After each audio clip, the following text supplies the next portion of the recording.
जय महाराष्ट्र. मी रुजुता लुकतुके. राजमंत्रई आमच्या विशेष कार्यक्रमात तुमचं खूप खूप स्वागत. भविष्य जाणून घ्यायची उत्सुकता ही खरं तर प्रत्येकालाच असते, पण राजमंत्र या कार्यक्रमाच्या माध्यमातून आम्ही काही राजकीय आणि सामाजिक घडामोडींचा आढावा, समाजाचं भविष्य पुढच्या आठवड्यासाठीचं वर्तवत असतो. या कार्यक्रमातून नेहमीप्रमाणे पंडित राजकुमार शर्मा आपल्याबरोबर आज आलेले आहेत. तर पुढचा आठवडा कसा असेल राजकीय दृष्ट्या, सामाजिक दृष्ट्या ते आपल्याला सांगणार आहेत. पंडित जी, अगले हफ्ते की तो शुरुआत हम करेंगे ही, उससे पहले आपको एक याद दिलाना चाहूंगी कि बीजेपी की में जो अध्यक्ष पद का चुनाव हुआ उसके बारे में हमने बात की थी. आपने कहा था अमित शाह चुनाव जीतते हुए या फिर दोबारा चुनकर आते हुए आपको नहीं दिखते, लेकिन वो आए हैं चुनकर. तो क्या कुंडली क्या किस तरफ बदल गई है कि वो दोबारा चुनकर आए हैं? बिल्कुल, आपका बहुत ही बढ़िया प्रश्न है, क्योंकि हमारी यहाँ पर जितनी भी भविष्यवाणी रही उनमें से 90% भविष्यवाणियाँ जो हैं वो सत्य हुई. और कहीं ना कहीं अमित शाह की कुंडली का जब हम अध्ययन करते हैं तो हो सकता है कि किसी न किसी गणना में कोई ना कोई कमी और पेशी रह गई हो, क्योंकि 100% तो भगवान को ही माना गया है. मगर डेफिनेटली एक बात समझ कर ले लेनी बहुत ज़रूरी है कि अमित शाह अध्यक्ष बन चुके हैं. इसके लिए मैं उनको बधाई देता हूं और पूरा हमारा जय महाराष्ट्र चैनल बधाई देता है. मगर कहीं ना कहीं जो चुनौतियां हैं वो कम नहीं हैं. बन जरूर गए हैं, मगर एक आग का दरिया है और डूब के जाना है. यही आपसे जानना चाहेंगे, क्योंकि ये तो सबको पता चल रहा था अमित शाह के खिलाफ जो अंदरूनी बीजेपी के कुछ नेता थे उनके खिलाफ थे, तो उनके लिए आसान नहीं था दोबारा चुनकर आना. उतना आसान नहीं था जितना फाइनली लग रहा था. तो क्या चुनौती इसके आगे चलकर उनके सामने होंगी? देखिए, इस वक्त उनकी कुंडली में गुरु में केतु चल रहा है. केतु क्या है? केतु राक्षस है, राहु राक्षस है, शुक्र राक्षस है, शनि राक्षस है. तो कहीं ना कहीं गुरु में केतु या गुरु में राहु जो है वो चांडाल योग का निर्माण कर देता है. आप ये समझ लें कि अगर वो, मैंने ये बोला था कि वो अगर अध्यक्ष पद नहीं बनते हैं तो उनकी पोजीशन में कोई कमी नहीं आएगी. अगर आपको याद हो तो हो सकता है वो अपग्रेड हो जाए, कहीं ना कहीं गुजरात के चीफ मिनिस्टर बन सकते हैं, केंद्र में कैबिनेट मंत्री हो सकते हैं, और मोदी जी के बहुत सबसे बड़े सिपा सालार हैं. और बीजेपी को जिताने में सबसे बड़ा सेहरा अगर किसी नेता के रूप में उभरा और किसी के सिर पे बंधा तो वो अमित शाह ही थे और कोई नहीं. और आज अगर हम उनकी कुंडली का जब अध्ययन करते हैं तो गुरु में केतु और राहु जब भी आते हैं तो चांडाल योग बन जाता है. आप विजेता होने के बावजूद भी आपको हार का सामना करना पड़ता है. मित्रों, मैं यहां पर बिल्कुल स्पष्ट, किसी का भी पक्षपात ना लेते हुए कुंडली का अध्ययन कर रहा हूं. देखिए, जब से गुरु में केतु लगा है, यहां पहले बुध था, बुध भी गुरु का मित्र नहीं है. जब से इनकी कुंडली में गुरु में बुध लगा है, उससे पहले की घटनाएं देख लीजिए आप. तो दिल्ली में क्या हुआ, उसके बाद में मध्य प्रदेश में एक सीट थी वो भी इनको हारनी पड़ी. गुजरात में म्यूनिसिपल कॉरपोरेशन के जितने इलेक्शन थे वहाँ पे 70% कांग्रेस जीत कर आई. बिहार में हमारी भविष्यवाणी भी थी और आपने भी देखा, बिहार में 60 सीटों के ऊपर इनको नहीं मिला. तो कहीं ना कहीं कुछ ना कुछ और चुनौतियाँ और कुछ ना कुछ और दुष्प्रभाव इनकी कुंडली में दिखाई देते हैं रुजुता जी, जिसके लिए ये वापस अध्यक्ष बने. और आगे आने वाले दिनों में आपको पंजाब में इलेक्शन दिखेंगे, जी हाँ, यूपी में इलेक्शन दिखेंगे, गुजरात में इलेक्शन दिखेंगे. आप भी इधर हैं और मैं भी इधर हूं. कहीं ना कहीं इनके इस पर्टिकुलर 1 साल या 2 साल की जो अध्यक्षता 1 साल होती है, 3 साल की होती है, तो इनको बीच में ही अपना अध्यक्ष पद छोड़ना पड़ सकता है. लेकिन ये चुनौतियां जिनकी आप बात कर रहे हो, चुनावी नतीजे हैं या बीजेपी में अंदरूनी गुट जो अब दिखने लगे हैं साफ तौर पे, उसकी वजह से अमित शाह को चुनौतियां सामने आती दिख सकती है? देखिए, ग्रह दशा अपनी चाल चलती है, नियति को कोई नहीं टाल सकता. आप अंदरूनी अपने घर वालों के शिकार हों या आपको बाहर हार का सामना करना पड़े, तो दोनों जगह के ऊपर बेइज्जती तो आपकी ही हो रही है. दोनों जगह के ऊपर नुकसान तो आपका ही हो रहा है. दोनों जगह के ऊपर कहीं ना कहीं निंदा तो आपकी ही हो रही है, अंदर है तो भी और बाहर हैं तो भी। अगर आप अपनी परफॉर्मेंस अच्छी तरह से नहीं कर पा रहे हैं, तो आप अगर स्कूल के आखिरी प्रीमियर एनुअल परीक्षा में बैठे हैं और परफॉर्मेंस अच्छी नहीं है, तो आप हारते ही हारते हैं, चाहे आप कितने भी ब्रिलियंट स्कॉलर हों। Even then you have to face the problems, आपको उस लॉस को देखना पड़ता है। तो कहीं ना कहीं अमित शाह जी की कुंडली का जब हम अध्ययन करते हैं, बड़े आदरणीय है कि अब जो वातावरण है, अब तो मैं तो यही बोलूंगा कि पीछा छुड़ाने का दिन था। अच्छा। मैं तो स्पष्ट ग्रहों की गणना करता हूं, अभी तक सत्य होती आ रही हैं। अगर एक जगह मैं गलत हूं तो मैं डेफिनेटली इसके लिए उनकी अगली चुनौतियों को, अगली समस्याओं को देख रहा हूं, जो साफ साफ नजर आती हैं। और अंदरूनी कलह भी हो सकती है।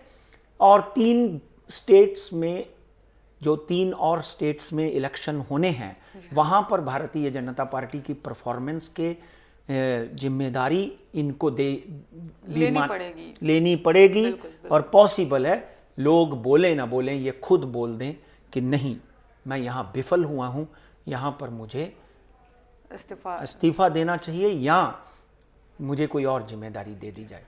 चलिए आगे बढ़ते हैं, क्योंकि शनि शिंगणापुर में गए दिन हमने देखा एक आंदोलन खड़ा होता दिखा। महिलाओं को शनि के बिल्कुल पास जाके दर्शन लेने को लेके ये आंदोलन हुआ है। तो क्या इसके बाद, क्योंकि सरकार है, कई सारे विपक्ष के दल है जिन्होंने समर्थन किया है इस आंदोलन का, तो लेकिन कुछ लोग हैं जो पुराने विचार के कहे या प्रतिगामी कहे, उन्हें ये अभी भी राज नहीं आ रहा है कि महिलाओं के लिए दर्शन महिलाएं ले सके शनि शिंगणापुर में। तो क्या यह आंदोलन है आपको सफल होता दिख रहा है?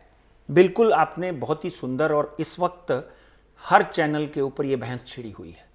मगर मैं एक एस्ट्रोलॉजर होने के नाते, और शनि एक ग्रह है, 9 ग्रहों में शनि और सूर्य और गुरु, ये शुक्र, ये 4 बहुत ही महत्वपूर्ण ग्रह माने जाते हैं।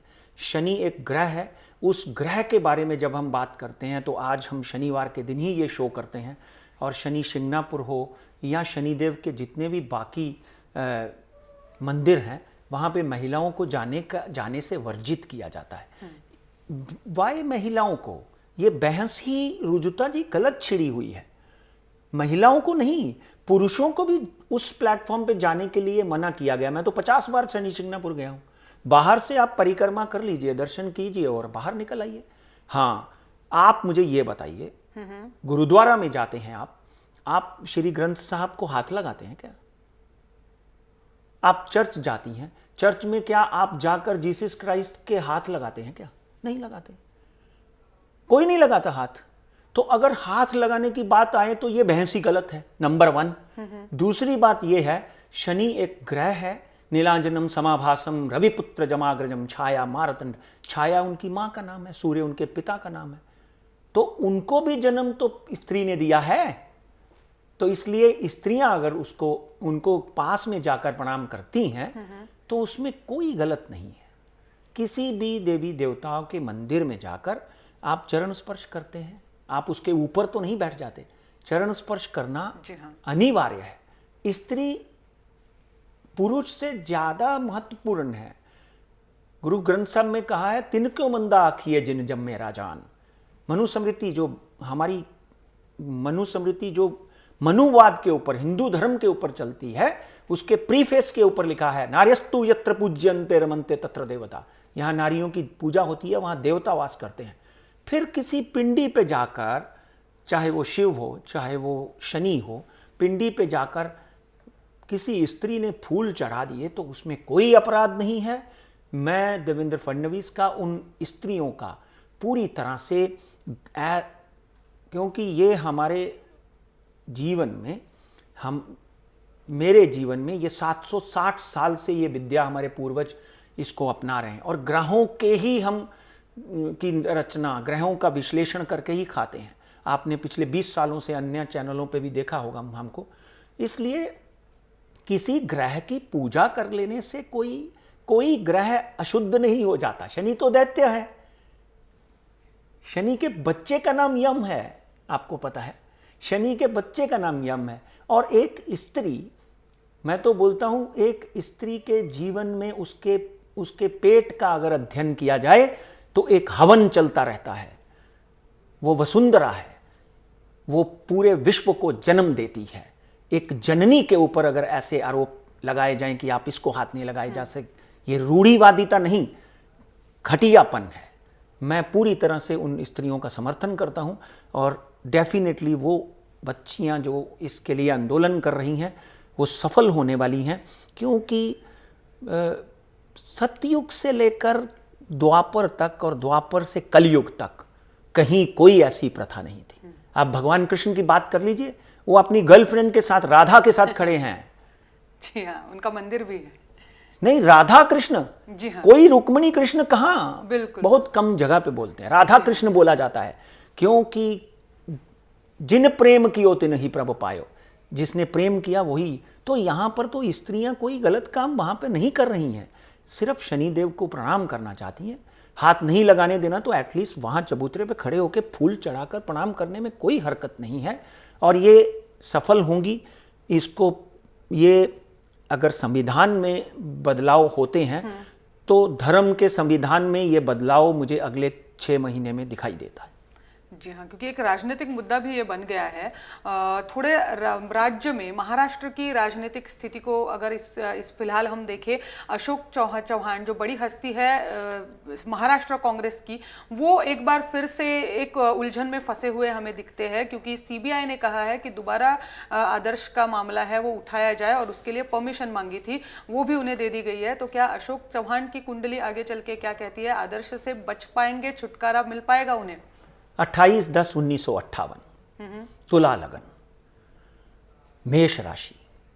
मैं यहाँ पर बहुत बार बहुत सी हस्तियों की कुंडलियाँ जब उसका विश्लेषण करता हूँ तो आपने देखा होगा कि मैं मंगल, वृश्चिक राशि और मेष राशि की हमेशा बात करता हूँ। कहीं ना कहीं मेष राशि का स्वामी मंगल है, उसी का ही उसी ही की राशि है वृश्चिक।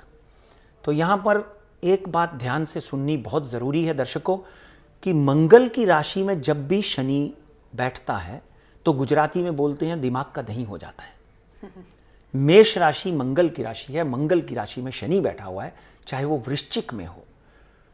एक बात समझ के लीजिए, अगर शनि मकर और कुंभ में होता है तो स्वग्रही माना जाता है, अपने मित्र की राशि में होता है, शुक्र की राशि में होता है तो स्वग्रही, अच्छा, पॉजिटिव, फेवरेबल माना जाता है। तो अशोक चौहान जो हैं, उनकी जब कुंडली का हम बात करते हैं तो 28/10/1958 उनका जन्म तारीख है, और इस वक्त उनकी कुंडली में राहु की महादशा लगी है। राहु या तो पहले 10 साल आपको राजयोग देता है या पिछले 10 साल राजयोग देता है, और जब राहु आखिर में आता है, राहु के जब आखिरी दिन होते हैं तो वहाँ पे वो फिर एक बार तकलीफ देता है। जैसे डॉक्टर मनमोहन सिंह की कुंडली में 2001 से राहु लगा, उसके बाद में आप उनके ऊपर भी हज़ारों आरोप आ रहे हैं, क्योंकि राहु जा रहा है। राहु जाते हुए या तो जैकपॉट देता है या फिर तकलीफ देता है। इनकी कुंडली में 30/2/2017 तक राहु की महादशा है। राहु में मंगल की अंतर्दशा है। राहु चला जाएगा, फिर गुरु की महादशा लग जाएगी, और गुरु की महादशा में ये वापस भी मुख्यमंत्री बन सकते हैं आगे जाकर। मगर इस वक्त फरवरी 2017 तक अशोक चौहान की कुंडली में वापस आदर्श कांड का जो समस्या है, उस समस्या से इनको रूबरू होना पड़ेगा। और आज नहीं तो 22 मार्च के बाद ये आदर्श कांड का जो भी उनके ऊपर आरोप लगे हैं वो तीव्र हो जाएगा। सीबीआई इंक्वायरी, ईडब्ल्यू, सरकार, सब कुछ वो आप देखेंगे कि कहीं ना कहीं उनको निराशा झेलनी पड़ेगी, क्योंकि एक ज़माने में जब भी अशोक चौहान के ऊपर आदर्श कांड नहीं हुआ था, उस वक्त भी मैंने प्रेडिक्ट किया था, तभी आदर्श की हवा भी नहीं थी कि ये इनको चीफ मिनिस्टर पद से हटाया जा सकता है। उसके बाद जब ये एमपी बने तो कितने वोट से जीतेंगे वो भी मेरी प्रेडिक्शन दुनिया ने देखी हुई है। इनकी धर्मपत्नी अमिता, वो भी जब एमएलए बनी तो भी दो ही लोग जीते थे एमपी के इलेक्शन में, एक रजनीताई सातव का लड़का राजीव सातव और एक अशोक चौहान, बाकी सब हार गए थे। अशोक चौहान तभी जीते। और इस वक्त जो कुंडली में उनके है, डेफिनेटली कहीं ना कहीं इनकी प्रतिष्ठा के ऊपर बड़ी आंच लग सकती है और पॉसिबल है कि आगे आने वाले दिनों में इनको जमानत लेनी पड़े। अच्छा, यहाँ वहां तक मामला जा सकता है। बिल्कुल और जा आने सकता वाले 1-2 साल उनके लिए ऐसे ही रहेंगे जिसकी शुरुआत हमें अभी दिखने को मिल रही है। हाँ। चलिए, दूसरा एक मुद्दा है जो आपके सामने मुझे उपस्थित करना है, वो है भारत पाकिस्तान के बीच डायलॉग्स। बात तो होती रही है कि डायलॉग शुरू होना चाहिए, सचिव स्तर पर कुछ चर्चाएं शुरू भी हुई है, तो क्या ये चर्चा आगे बढ़ेंगी? बहुत ही उत्तम सवाल है और हास्यास्पद है। एक बड़े शायर ने लिखा है कि ठीक तो करते नहीं बुनियाद ना हम बार को, दे रहे हैं गालियां गिरती हुई दीवार को। यानी नींव को ठीक नहीं कर रहे हैं और गालियां दे रहे हैं गिरती हुई दीवार को। अरे हो भाई, या ना हो, कुछ फर्क नहीं पड़ेगा। यहाँ कुछ होने वाला नहीं है, क्योंकि पाकिस्तान जो है वो कहीं भी अपने लोगों की राजनीति से घिरा हुआ है। वहाँ पर आईएस, जैश ए मोहम्मद, तहरीके तालिबान, दुनिया भर के संगठन बैठे हुए हैं जो नवाज शरीफ के लिए भी गले की फांस बने हुए हैं, वहाँ की सरकार के लिए फांस बने हुए हैं, वहाँ की फौज के लिए फांस बने हुए हैं। जब आपके घर में ही 4 लोग आपके विरोध में बैठे हों तो आप फैसला क्या लेंगे? इसलिए हमारी सरकार प्रयत्न करती रही है पिछले 20 सालों से, तो मैं भी देख रहा हूं, आप भी देख रही हैं। हाँ, पिछले तो दोनों सरकारें हैं जो प्रयत्न कर रही है, लेकिन कुछ हल निकलता हुआ मैंने नहीं दिख पिछली बार बोला था कि उनको तो खुद को जितना बड़ा उग्रवाद का सामना उनको करना पड़ रहा है। अभी बच्चों को मार दिया, उससे पहले स्कूल के बच्चों को मार दिया। कहीं ना कहीं वो खुद ऐसे उग्रवाद के शिकार हुए हुए हैं। यहाँ पर उनको खुद को कहाँ कैसे वो उस चक्र से निकलें, कीचड़ से, दलदल से निकलें, वही समझ नहीं आ रहा। इसलिए कहीं भी ये जो शांति वार्ता है, ये हाथ मिलाने की प्रक्रिया है, मोदी जी का वहाँ जाना, कहीं ना कहीं ये असफल और बुरी तरह से पिटता हुआ दिखाई देता है। इसके बाद ऐसे वित्त वार्ता के बारे में बात करेंगे, क्योंकि आपको भी ये टॉपिक अच्छा लगता है, लेकिन और क्योंकि आपके 100% जो है अब तक के रुझान सही निकले हैं इस बारे में।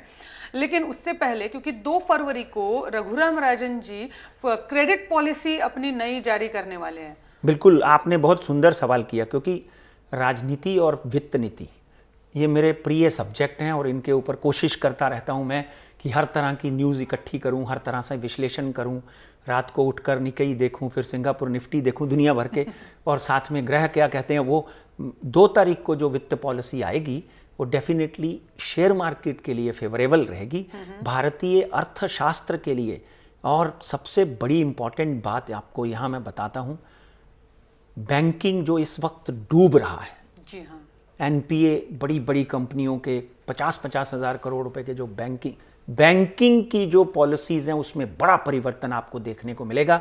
बड़े बड़े घाघ जो 50-50 हज़ार करोड़ रुपया लेकर दबा कर बैठे हुए हैं, उनके बुरे दिन शुरू हो जाएंगे और डेफिनेटली महंगाई के ऊपर भी कहीं ना कहीं लगाम लगेगी। ये वित्त पॉलिसी जो है, क्योंकि 2 तारीख को हो रही है, इसमें 5 ग्रह सुयोग में बैठे हुए हैं। जब 5 ग्रह फेवरेबल बैठे हों तो डेफिनेटली अर्थनीति में सुधार आते हैं। बुध जो व्यापार का कारक है वो अच्छा बैठा हुआ है, शुक्र अच्छा बैठा हुआ है, राहु और केतु 5 और 11 में आ गए हैं, उनके भी दुष्प्रभाव अर्थनीति पर नहीं होते हैं। गुरु और सूर्य का नवपंचम योग बना हुआ है, तो कहीं ना कहीं ये वित्त पॉलिसी जो है इसका हमारे देश को बहुत बड़ा लाभ मिलेगा। मगर डेफिनेटली मैं आपके चैनल के माध्यम से और इस प्लेटफॉर्म के माध्यम से उन सभी लोगों को चुनौती और चेतावनी देता हूं कि जो भी पीएसयू यानी गवर्नमेंट बैंक्स के पैसे आपने रखे हुए हैं वो देने के लिए तैयार हो जाइए या फिर कोई संधि कर लीजिए। ये वित्त पॉलिसी हमारे देश के लिए, प्रगति के लिए उत्तम मानी जाएगी। अब तो आधा तर आपने बोल दिया है कि निफ्टी और सेंसेक्स की चाल अगले हफ्ते में कैसे रहेगी, क्योंकि वित्त पॉलिसी के बारे बताते बताते काफ़ी सारी बातें आ गई है। लेकिन एक शुक्रवार को हमने देखा निफ्टी में 135 अंकों की बढ़ोतरी हुई है, तो आने वाला हफ्ता निफ्टी और सेंसेक्स के लिए कैसे रहने वाला है? देखिए मित्रों, आप हमारा एक कार्यक्रम देख रहे हैं रोज, जिसका नाम है राज ज्योतिष, जो सुबह 7:30 बजे आप देखते हैं और रात को 12 बजे आता है। उसमें मैंने बड़ी स्पष्ट बात की थी कि 28 तारीख को बुध जो है वो मकर राशि में प्रवेश करेगा। मकर राशि शनि की अपनी राशि है और उसमें मित्र राशि में प्रवेश करेगा। जैसे ही 28 तारीख को परिवर्तन हुआ, 29 और 30 को देखिए 401 point BSE, 137 point NSE, gold 27,000, चांदी 35,800, तेल $5 बढ़ा। तो ग्रहों का कितना बड़ा असर होता है। मगर डेफिनेटली मैं आपके माध्यम से फिर ये बात कहता हूँ कि मैं सिर्फ 30% ग्रहों को मानता हूँ, 30% अमेरिकन फेड की पॉलिसी, ओपेक की रिपोर्ट, ये सबको मिलाकर मैं वित्तीय भविष्यवाणियाँ करता हूँ। और यहाँ पर एक बात तय है कि हमारा बॉम्बे स्टॉक एक्सचेंज का जो उच्चतम स्तर है वो 25,600 बनता हुआ दिखाई देता है।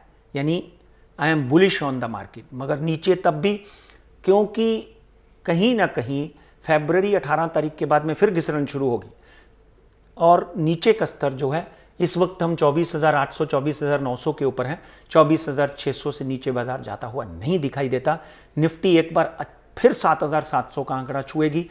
नीचे का स्तर जो है वो 7,480 के करीब दिखाई देता है। जी हाँ, गोल्ड के बारे में भी अभी आपने, लेकिन कुछ अगर आप मुझे मार्जिन्स दो बता सके, गोल्ड कैसे रहेगा आने वाले हफ्ते में? देखिए, सोने में हमने भविष्यवाणी की थी, हजारों लोगों का अभिनंदन आया। उसके लिए हम आपके आभारी हैं कि आप इतनी तादाद में, इतनी संख्या में हमारे शो को देखते हैं और सराहते हैं। क्योंकि बाज़ार में लोग बोलते हैं कि पंडित जी हमने इतना पैसा कमाया, हमने इतना कमाया, मेल्स आते हैं, बड़ी खुशी होती है। मगर तब भी हम हमेशा कहते हैं कि आप अपने प्रॉफिट और अपनी हानि के खुद जिम्मेदार हैं। आज भी हम ये कहते हैं और शो के पहले भी हम मैसेज फ्लैश करते हैं। मगर सोने में हमने पिछली बार बोला था कि ये 26,950 का आंकड़ा छुआ। मित्रों, मैं 27,200 के ऊपर जाता हुआ सोना देख रहा हूँ और 26,400 का नीचे का स्तर, ये 26,200 से नीचे मुझे नहीं दिखाई देता। चांदी की बात करें, चांदी ने 2,000 पॉइंट का जंप मारा था और मैं हमेशा आपके शो से बोलता हूँ कि चांदी ले लो, रख लो, 2,000 रुपये मिलेंगे। चांदी अभी नीचे आई है 34,400, ऊपर का स्तर 36,000, यानी इतना बड़ा मार्जिन दे रहा हूं मैं आपको। तेल, दुनिया के एनालिस्ट बोल रहे थे ये $20 हो जाएगा, ये $22 हो जाएगा, 1,500 रुपये हो जाएगा। आपको याद होगा मैं हंसता था कि इतनी क्या मारा मारे यानी लग गई। नो, $34 पर बैरल तेल चल रहा है। हिंदुस्तान की करेंसी में 2,340 छू गया, 1980 से जंप मारा। अब फिर ऊपर का स्तर भारतीय रुपए में तेल का 2,600 तक जा सकता है। नीचे का स्तर अभी भी 2,230 है, क्योंकि शनि मंगल की राशि में है। और प्रॉपर्टी मार्केट में एक 15 से 20% गिरावट आती हुई दिखाई देती है। मगर अंतर्राष्ट्रीय बाजार, चाहे डॉजन हो, नैस्डैक हो, S&P हो, डैक्स हो, ये सारे बाजार जो है ये आगे ऊपर आते हुए दिखाई देते हैं। कहीं ना कहीं बाजार में अगले 5 और 10 दिन हरियाली नजर आती है।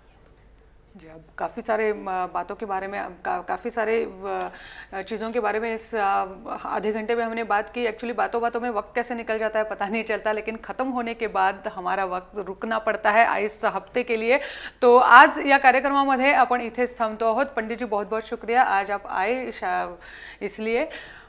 और इसके बाद या कार्यक्रमात आत्ता आपण इथेच थांबतोय, पण तुम्ही पाहत रहा जय महाराष्ट्र, थेट अचूक बिनधास्त।